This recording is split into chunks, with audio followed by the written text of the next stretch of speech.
Bom dia, estou aqui para o nosso devocional. Hoje eu quero ler com você Salmo 141, do versículo 1 ao 3. Depois eu vou ler outro capítulo. Diz assim: Salmo 141, versículo 1. Senhor, elevo o meu clamor a ti, vem depressa. Presta ouvido à minha voz quando te invoco. Que a minha oração seja como incenso diante de ti, minhas mãos erguidas, oferenda vespertina. Senhor, põe uma guarda à minha boca, fica de vigia à porta dos meus lábios. Por que aqui Davi, gente, ele falou isso? Porque Davi, ele sabia da importância das palavras. Por isso que mais para frente o salmista diz: escondi a tua palavra no meu coração para eu não pecar contra ti. Porque quando o nosso coração ele está cheio da palavra de Deus, é isso que nós vamos declarar, é isso que nós vamos profetizar: vida. Lembra que eu falei aqui que a nossa boca deve ser um manancial de vida, gerar bênçãos, vida através das palavras que nós falamos. Por quê? Eu posso estar vendo a situação caótica, mas eu tenho que olhar para ela e ver ela alinhada. Eu preciso declarar que ela está alinhada. Eu não posso ficar declarando que os meus olhos naturais estão vendo, mas eu preciso declarar com os meus olhos espirituais, que eu já estou vendo as coisas resolvidas, o negócio aplanado, o caminho reto. Porque a nossa boca, gente, ela cria caminhos que nós vamos trilhar. É sério isso. Por isso que o salmista aqui, Davi, ele pediu para o Senhor: põe uma guarda à minha boca, fica de vigia à porta dos meus lábios. Por quê? Porque se nós não vigiarmos o que sai da nossa boca, gente, às vezes num momento de raiva, às vezes num momento de indignação, de frustração, se nós não colocarmos um guarda na porta da nossa boca, nós perdemos tudo. Se nós formos ver a reação de Jó, Jó era um homem que tinha todos os motivos para blasfemar de Deus, mas não fez. Jó disse: se eu recebi o mal, o bem do Senhor, eu não vou receber o mal também?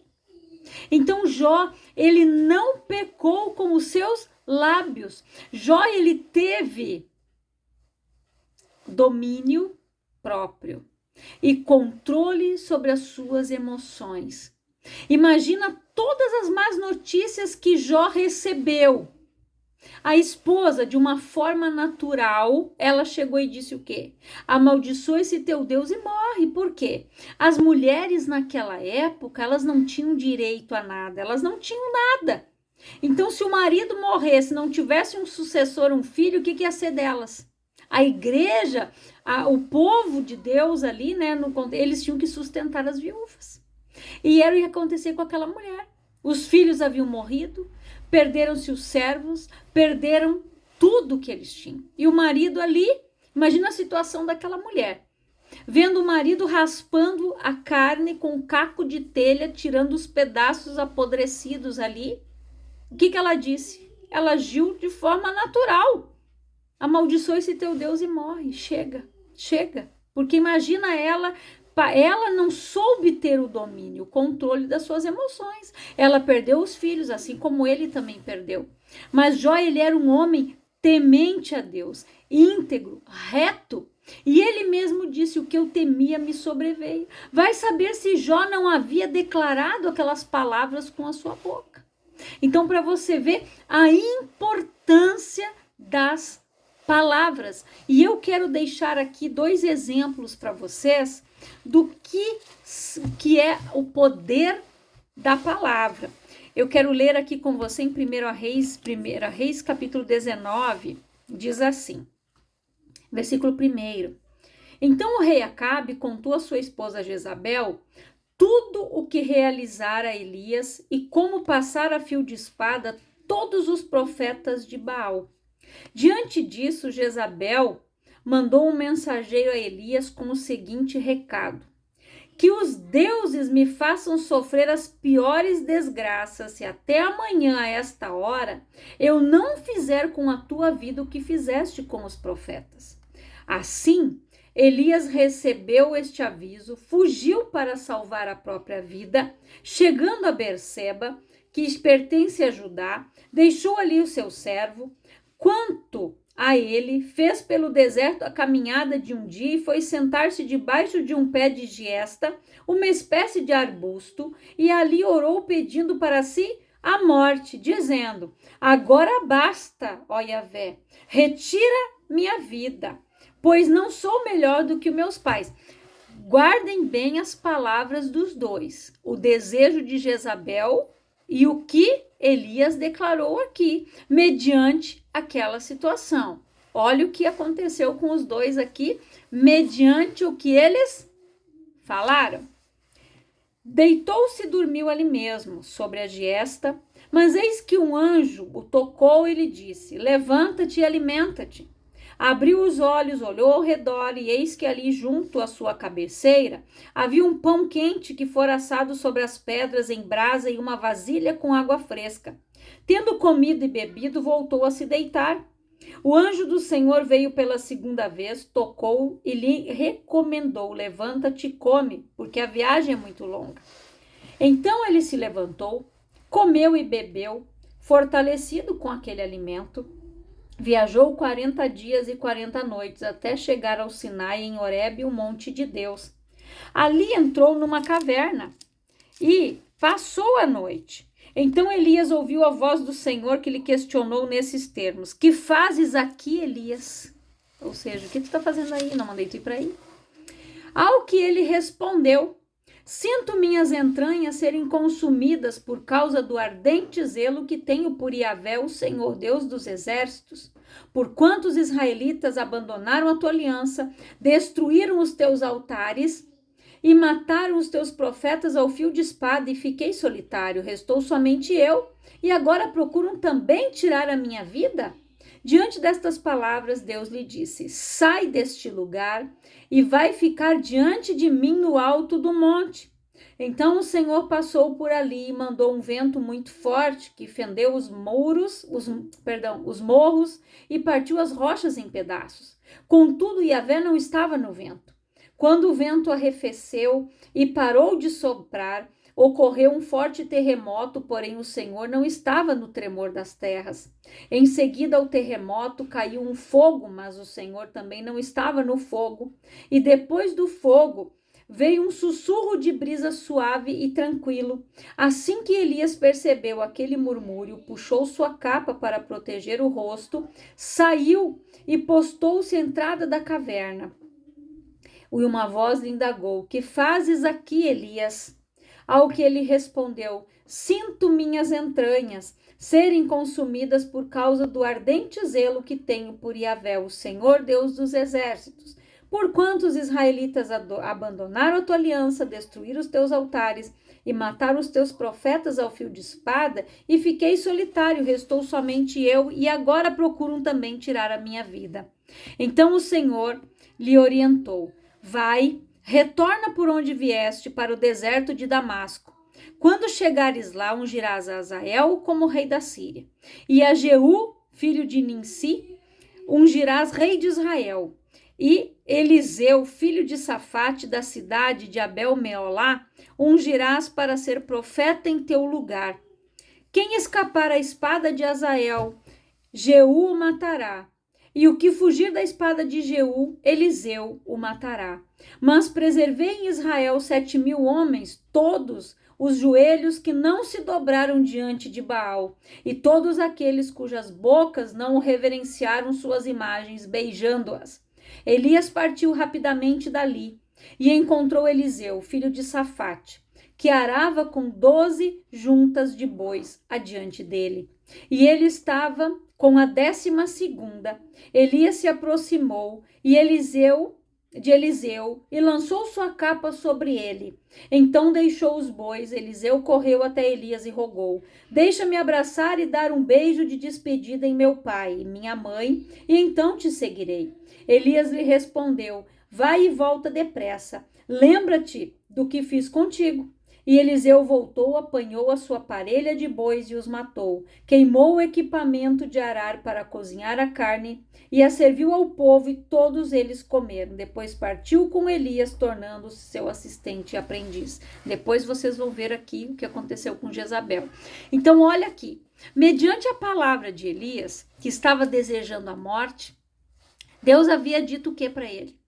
Ele fugiu para uma caverna, mas Deus não tinha mandado ele para lá. Ele recebeu a afronta de Jezabel, era para ele se colocar diante de Deus e dizer: Senhor, o que eu faço agora? Elias temeu, porque ser humano. Ele havia matado os 400 e poucos profetas de Baal de Jezabel. Jezabel se enfureceu. Só que Deus havia preservado 7.000 pessoas que não se prostraram diante de Baal, não beijaram as suas imagens, e aquelas pessoas resistiram à seca, resistiram ali, foram fiéis a Deus, e aquelas pessoas foram recompensadas. Só que aqui, como Elias disse que ele já estava cansado do povo sempre se voltar contra Deus, Elias, se a gente for olhar aqui humanamente falando, Elias ele estava depressivo. Imagina ficar sozinho 2 anos junto ao ribeiro de Querite, sendo alimentado com pão e carne pelos corvos. A água ele tinha no ribeiro. Depois saiu dali, foi para Sarepta, ficar lá com a viúva e o seu filho, longe de todos aqueles profetas que haviam morrido, né? Então imagina a situação dele. Aí de repente ele achou que tudo tinha cessado, ele recebeu uma afronta de Jezabel. Ele, como ser humano, ele pensou: eu vou sair daqui antes que ela me mate. E olha o que ela disse, né? Olha as palavras dela. Ela disse: diante disso, Jezabel mandou um mensageiro a Elias com o seguinte recado: que os deuses me façam sofrer as piores desgraças, se até amanhã, a esta hora, eu não fizer com a tua vida o que fizeste com os profetas. Olha o que ela declarou com a própria boca dela. E o que aconteceu, gente? Jezabel, vou resumir aqui, mas você pode ler todos os capítulos em diante ali para você saber como é que aconteceu, né, a história. Ela perdeu tudo, literalmente. Acabe morreu na guerra. O seu filho ali, que era o primogênito, queria ser o sucessor de Acabe, morreu para que Jeú reinasse no lugar dele, tá? E ela perdeu tudo, ela perdeu o esposo, ela perdeu os filhos, ela perdeu tudo. E aqui, depois eu vou ler aqui o que aconteceu com ela, mediante ao que ela falou. Ela declarou as piores desgraças e foi tudo o que aconteceu na vida dela. E ela também colheu o fruto da idolatria e de ter desviado o coração do povo para servir a Baal e Astarote, né? E aqui, Elias aqui, quando ele disse, né? Agora basta ali, orou pedindo para si a morte, dizendo: agora basta, ó Yahvé, retira minha vida, pois não sou melhor do que meus pais. Só que Deus, ele teve compaixão do Elias, porque o Elias, ele foi um homem temente a Deus. Ele obedeceu a Deus e a recompensa dele foi ser levado aos céus, né? Como o povo diz, num redemoinho, na carruagem de fogo que veio e levou Elias até o céu. Então Elias foi arrebatado, Elias não morreu, e Eliseu então foi chamado. Deus disse: vai lá e chama o Eliseu para ser o teu sucessor, né? Então aí o Eliseu, quando ele viu, né, Elias partir, ele tinha dito, ele disse: se você me ver partir, ele tinha pedido o quê? Porção dobrada. E Eliseu, ele fez tudo em dobro daquilo que Elias fez. Ele fez milagres em dobro, porque ele pediu a porção dobrada. Olha o que ele pediu: porção dobrada do poder de Elias. Olha a diferença dos pedidos. E foi o que ele recebeu. Ele fez muitos milagres, Através da vida do profeta Eliseu, Deus realizou muitos milagres, né? Então, a gente vê aqui, se você seguir lendo todo o livro de Reis, você vai ver todos esses relatos que eu estou falando aqui. Então, nós precisamos, né, saber medir essas coisas. Nós precisamos, gente, cuidar o que nós falamos. Eliseu pediu a porção dobrada, o outro pediu para morrer, ele estava cansado de tudo aquilo ali. Então Deus colocou um sucessor e levou Elias. Mas olha o que aconteceu aqui com Jezabel, mediante aquilo que ela havia dito. Eu vou ler aqui em 2 Reis, tá? No capítulo 9, a partir do versículo 35, diz assim: quando chegaram para sepultá-la, isso, Jezabel. Eu vou ler aqui para você, vou ler aqui a partir do versículo 30, para você entender. Morte de Jezabel. Em seguida, Jeú partiu para Jezreel. Assim que Jezabel tomou conhecimento disso, pintou os olhos, fez um penteado e ficou observando de uma janela do palácio. Quando Jeú passava pelo portão, ela gritou: está em paz, Inri, assassino do seu próprio senhor. Ele ergueu os olhos em direção à janela e bradou: quem dentre vós está do meu lado? Alguém? 2 ou 3 eunucos se inclinaram para ele. Então ordenou ele: lançai-a abaixo. E eles imediatamente a atiraram para baixo. Seu sangue salpicou a parede e os cavalos que a pisotearam. A seguir entrou Jeú e, depois de ter comido e bebido, ordenou: ide ver aquela maldita e dá-lhe sepultura, pois é filha de rei. Quando chegaram para sepultá-la, só encontraram o crânio, os pés e as mãos. Voltaram para contar isso a Jeú, que declarou: esta é a palavra que Yahvé falou por meio de seu servo Elias, o tesbita. No campo de Jezreel, os cães devorarão a carne de Jezabel, e os seus restos mortais serão espalhados em um terreno em Jezreel como esterco no campo, de modo que ninguém será capaz de identificar. Esta é Jezabel. Então, olha o que aconteceu com Jezabel. O que ela declarou com a boca dela? Que acontecesse as piores desgraças se assim não tivesse... Quando ela falou que você matou o seu senhor, porque Jeú fez o que Deus havia ordenado. Ele matou o sucessor do trono de Acabe, que era o filho dela, o primogênito. Mas olha o que aconteceu aqui. Por que só restaram, gente, o crânio, as mãos, né, dela, que os cães não comeram, e os pés? As mãos, elas servem, né, para quê? Para servir os ídolos. É ali com as mãos que a pessoa serve ele. Os pés levam os idólatras ao local dos rituais. E o crânio, né, é na mente, significa mente, onde Deus foi rejeitado e ela serve outro Deus ali. Ela mudou o pensamento, ela desviou o pensamento dali. Então ela foi criada assim. Só que ela casou com um homem que tinha conhecimento de Deus. Mas ela introduziu aquele Deus ali, levando uma grande parte do povo, né, à morte. Seca. Levou o povo à idolatria. Então, o povo precisou ir até lá ver quando Elias fez o sacrifício, quando Elias orou e pediu para que Deus movesse o coração do povo novamente, para que eles se voltassem para Deus. Então, para você ver que ela levava o povo, né? Os pés levam as pessoas, eles iam ao templo de Baal, eles iam beijar lá a imagem, eles iam se prostrar diante de Baal, os pés levavam eles até lá para fazer os rituais. E o crânio, né, como restou só essas 3 coisas dela. E o esterco, por quê? Porque os cachorros, os cães que se alimentaram da carne dela, eles iam, né, defecar na terra. Não ia sobrar nada dela, ou seja, só sobrou aquilo ali para enterrar. Então, para você ver o que ela declarou com a boca dela. E foi o que aconteceu. Então, cuide o que você fala, gente. Aqui nós vimos 3 exemplos, né? O que Elias pediu, o que Eliseu pediu, e o que ela falou, o que ela declarou. Ela mandou um mensageiro falar isso.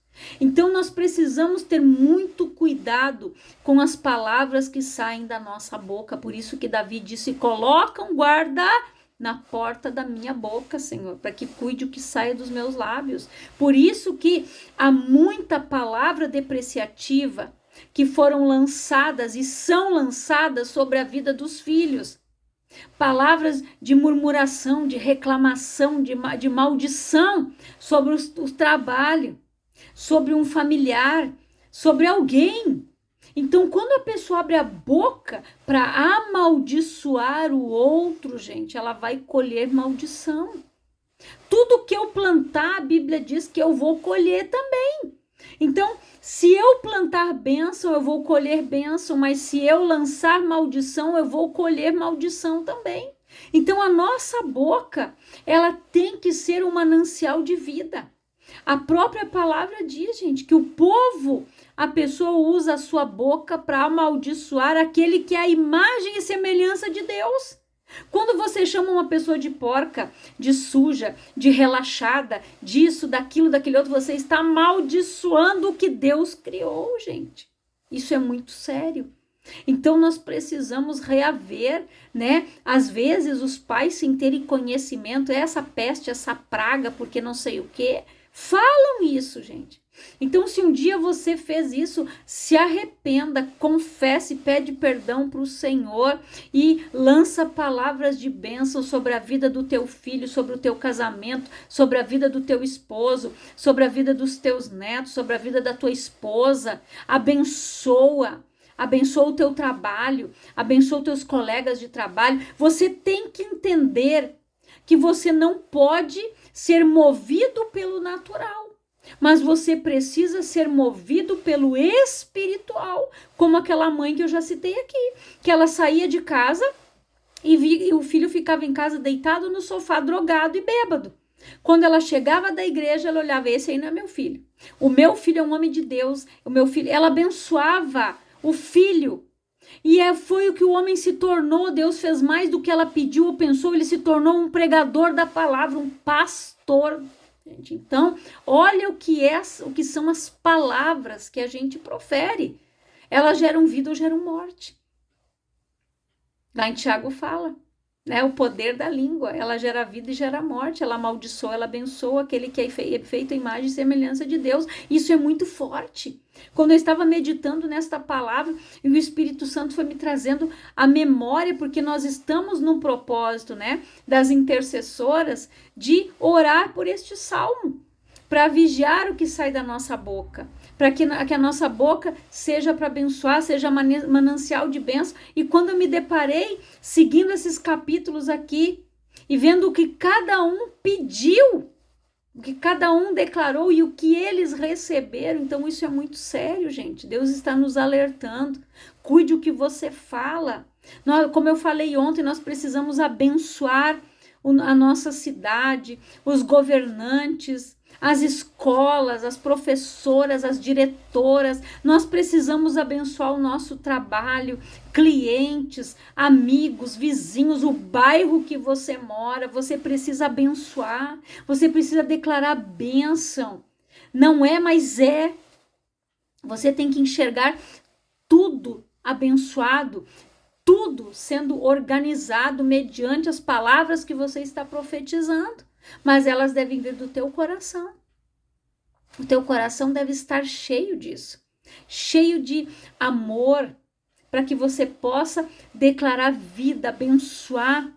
Então, que você reflita nesta palavra, que o Espírito Santo venha ministrar o teu coração fortemente e que ele continue falando com você. Eu quero orar, Pai, em nome de Jesus. Eu oro por todas estas vidas que ouvem esta palavra. Que essas bocas sejam um manancial de vida, que eles venham profetizar vida, cura, transformação, libertação, Pai.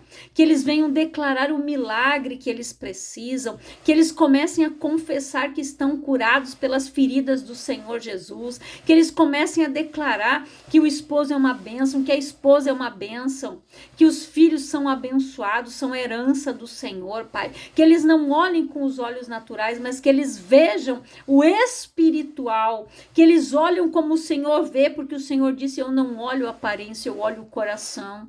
E Davi orou com o coração, pedindo que o Senhor inclinasse os ouvidos para o seu clamor, para a sua oração.